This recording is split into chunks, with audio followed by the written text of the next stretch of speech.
All right, so I got a 2003 6.6 liter Duramax.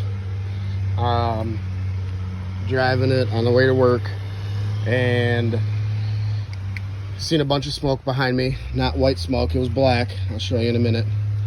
And it stopped at a stoplight and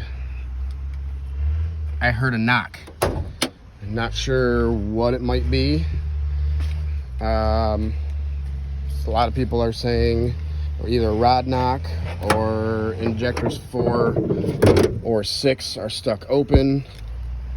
If somebody could please explain to me what this might be, I would greatly appreciate it. I'll show you the sound. It's got a little over 308,000 miles on it.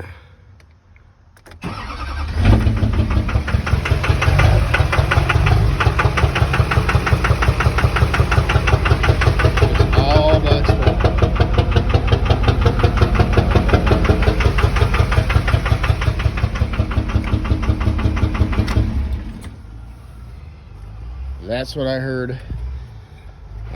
Like I said, please, any info on what you might know or experience with these trucks, please leave comments down below. I greatly appreciate it.